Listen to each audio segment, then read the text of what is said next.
আল্লাহর নবী একদিন ডাক দিয়া কয়, হে আমার সাহাবীরা রে, এই দুনিয়ার জমিনে আমার কাছে তিনটা জিনিস প্রিয়। হে আমার সাহাবীরা শোনো রে, এই দুনিয়ার জমিনে আমার কাছে তিনটা জিনিস প্রিয়।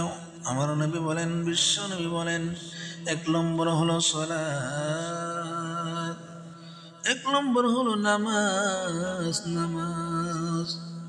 নবী বলেন, দুই নম্বর হলো আমার স্ত্রীগণ, দুই নম্বর হলো আমার বিবিগণ, তিন নম্বর বলেন, আমার সাহাবীরা শোনো, তিন নম্বর হলো সুগন্ধি খুশবু। দয়ার নবী বলেন, সাহাবীরা রে, আমার কাছে এক নম্বর প্রিয় জিনিস হলো নামাজ নামাজ। দয়ার নবী মায়ের নবী কই, আমার সাহাবীরা রে, কখনো নামাজ ছাড়িও না, নামাজ ছাড়িও না। দয়ার নবী মায়ের নবী সারাটি রাত জেগে জেগে নবী আমার নামাজ পড়তেন। বিশ্ব নবী সারা রাত জেগে জেগে নামাজ পড়তেন। নামাজ পড়তে পড়তে নবীজির পা মোবারক ফুলিয়া ফেলতেন।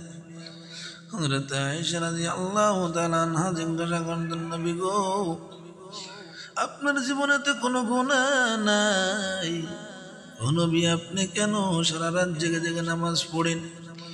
ওগো আল্লাহর হাবিব, যদি আপনার গুনাহ হয়ে থাকে আল্লাহ পাক তো আপনার গুনাহগুলো ক্ষমা করে দিয়েছে। ও নবী গো, আপনি সারা রাত জেগে জেগে কেন নামাজ পড়েন?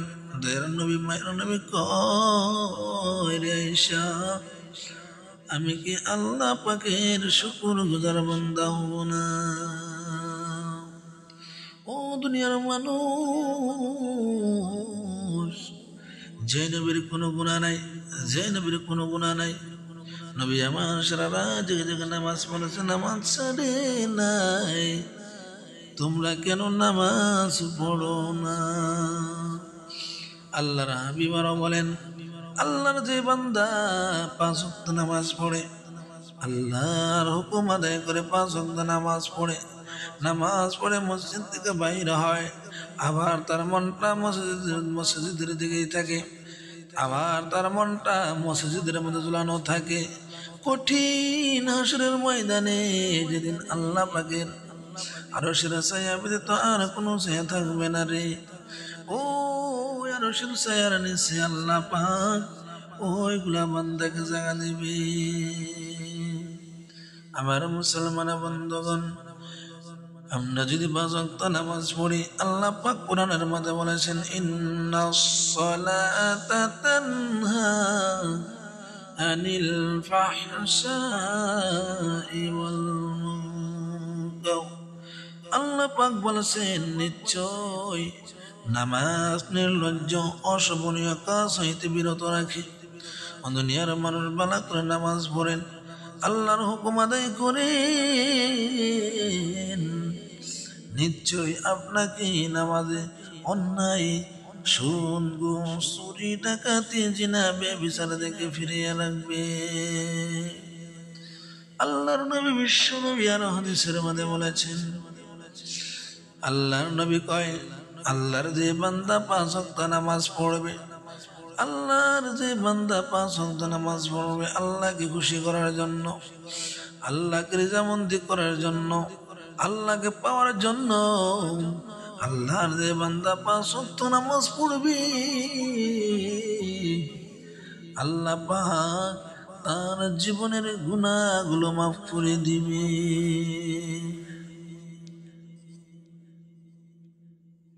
আল্লাহর নবী একদিন ডাক দিয়া কয়, হে আমার সাহাবীরা রে, এই দুনিয়ার জমিনে আমার কাছে তিনটা জিনিস প্রিয়। হে আমার সাহাবীরা শোনো রে, এই দুনিয়ার জমিনে আমার কাছে তিনটা জিনিস প্রিয়। আমার নবী বলেন, বিশ্ব নবী বলেন, এক নম্বর হলো সালাত, এক নম্বর হলো নামাজ নামাজ। নবী বলেন, দুই নম্বর হলো আমার স্ত্রীগণ, দুই নম্বর হলো আমার বিবিগণ, তিন নম্বর বলেন, আমার সাহাবীরা শোনো, তিন নম্বর হলো সুগন্ধি খুশবু। দয়ার নবী বলেন, সাহাবীরা রে, আমার কাছে এক নম্বর প্রিয় জিনিস হলো নামাজ নামাজ। দয়ার নবী মায়ের নবী কই আমার সাহাবীরা কখনো নামাজ ছাড়িও না, নামাজ ছাড়িও না। দয়ার নবী মায়ের নবী সারাটি রাত জেগে জেগে নবী আমার নামাজ পড়তেন। বিশ্ব নবী সারা রাত জেগে জেগে নামাজ পড়তেন। নামাজ পড়তে পড়তে নবীজির পা মোবারক ফুলিয়া ফেলতেন। হযরত আয়েশা রাদিয়াল্লাহু তাআলা আনহা জিজ্ঞাসা করতেন, নবী গো, আপনার জীবনেতে কোনো গুনাহ নাই, ও নবী আপনি কেন সারা রাত জেগে জেগে নামাজ পড়েন? ওগো আল্লাহর হাবিব, যদি আপনার গুনাহ হয়ে থাকে আল্লাহ পাক তো আপনার গুনাহগুলো ক্ষমা করে দিয়েছে। ও নবী গো, আপনি সারা রাত জেগে জেগে কেন নামাজ পড়েন? দয়ার নবী মায়ের নবী কয়, রে আয়েশা, আমি কি আল্লাহ পাকের শুকর গুজার বান্দা হব না? ও দুনিয়ার মানুষ, যে নবীর কোনো গুনাহ নাই, যে নবীর কোনো গুনাহ নাই, নবী আমার সারা রাত জেগে জেগে নামাজ পড়েছে, নামাজ ছাড়ে নাই, তোমরা কেন নামাজ পড়ো না? আল্লাহর হাবিব আরো বলেন, আল্লাহর যে বান্দা 5 ওয়াক্ত নামাজ পড়ে, আল্লাহর হুকুম আদায় করে 5 ওয়াক্ত নামাজ পড়ে মসজিদ থেকে বাইর হয়, আবার তার মনটা মসজিদের দিকেই থাকে, আবার তার মনটা মসজিদের মধ্যে ঝুলানো থাকে। কঠিন হাসরের ময়দানে যেদিন আল্লাহ পাকের আরশের ছায়া ব্যতীত আর কোনো ছায়া থাকবে না রে, ও আরশের ছায়ার নিচে আল্লাহ পাক ওইগুলা বান্দাকে জায়গা